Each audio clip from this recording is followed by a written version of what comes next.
Hey, what's going on, everybody? Welcome back to the channel. Today on this video, we're out here ledge fishing on Lake Chickamauga. It is a super hot day. It's going to be touching 100 degrees. So not as many people out here as you normally see, even during the weekdays, which is great. You know, I get some spots to myself. I'm probably, after this video, going to jump in the water and cool down a little bit. But overall, a lot less pressure. But I have had to contend with a little bit of pressure and boat traffic out here, which is a normal thing. I mean, this is a public waterway. And, you know, this fishery in particular, Lake Chickamauga, compared to like Gunnersville or Pickwick, doesn't have as many big mega schools that are considered community holes. So like when you do have a mega school, there tends to be more pressure. And that's what I wanted to talk about today, because over the last few years especially, I have noticed a huge difference in a bad way with the etiquette out on the water. And I wanted to kind of share my perspective on it, and everybody's perspective is going to be a little bit different. But I feel pretty strongly about this on these lakes. As more people learn how to ledge fish and more people are interested in ledge fishing, you know, I think we have to constantly be more courteous to each other out here. And what I'm more specifically talking about, I'm not saying like if you have a sneaky little school that you found, there's only a couple dozen fish on it, and you've been doing well in tournaments or just having fun catching them, and you put in the work to find it. Totally understand you wanted to keep that, you know, to yourself and not wave anybody in or anything like that. But if you're on a mega school, you know, say 500 plus fish, which is not that uncommon, honestly, on some of these Tennessee River lakes. You know, if you're on a mega school like that and you think that you can keep that all to yourself, I think that there's, you know, I think you need to kind of rethink that, because, and I see it all the time, and I understand, you know, a lot of anglers are fishing tournaments. They want to be competitive, but here's kind of a different way of looking at, you know, how you approach, you know, a person coming in and putting pressure on a mega school, you know, one of those areas that has a ton of fish on it. I have done better over the years making friends, but also catching fish in tournaments and cashing, you know, checks in tournaments. I have done a lot better. If I know it's a spot that's a community hole, that there's likely going to be a lot of people that want to come fish it, I do better to wave in one or two people. You know, if I get there first, I'll be like, dude, come on in, man. I'm gonna, you know, if you want to fish this spot, get right beside me. The only thing is, if you join me, if I want to go check out another spot and, you know, kind of bounce around and check some other areas, I just ask that you let me back in and give me that courtesy. And most people are more than willing to agree to that type of arrangement. And you know what?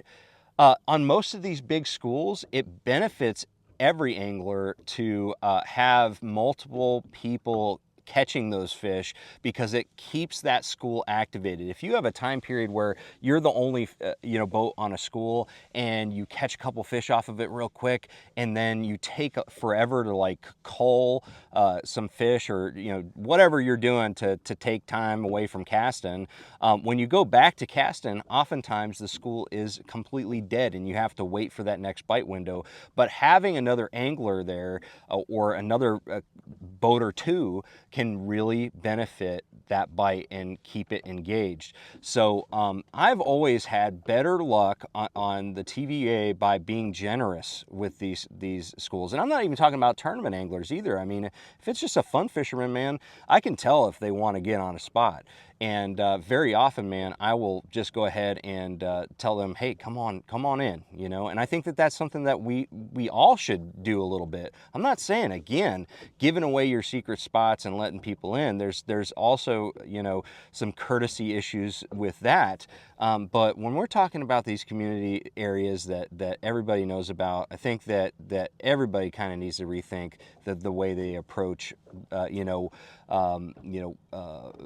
other people around these spots. I'll give you an example of a tournament that really benefited me by this strategy of being generous on these lakes. I had, it was a tournament out here on Chick. It was a FLW tour event, and I found a bunch of great schools, but there was one in particular that just had better average fish, and there was a bunch of them, but I didn't think that I'd be able to get on them because it was a spot that a ton of people were idling as I was idling, so I was like, everybody knew about it.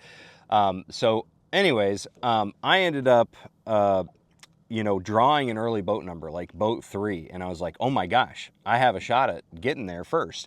And so I ended up getting there first, and immediately another angler showed up behind me, and I just let him in. I just let him, I said, listen, let's both fish this. The deal is that each of us, if one of us leaves, the other one, if they're staying, lets the other guy back in.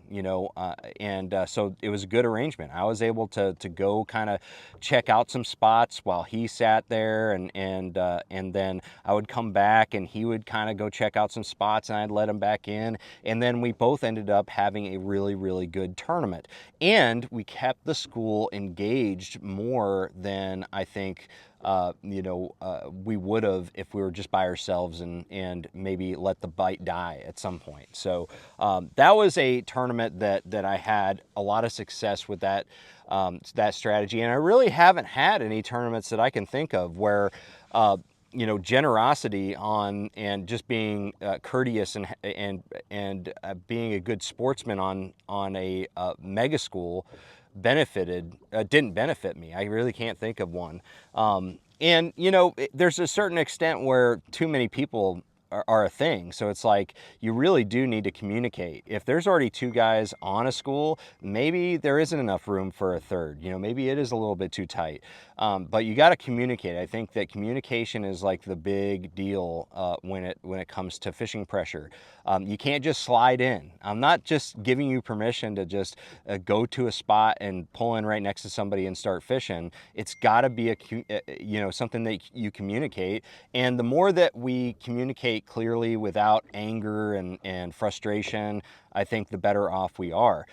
But if you go to a spot and somebody says no to getting in there, you also have to respect that. So if you ask the question, you have to respect the answer regardless of if you like the answer. So anyways, guys, it's just my thoughts on it. I know it's a kind of a touchy subject. It's a tricky subject because fishing is one of those things that you get on a spot, you want to have it to yourself a lot of times.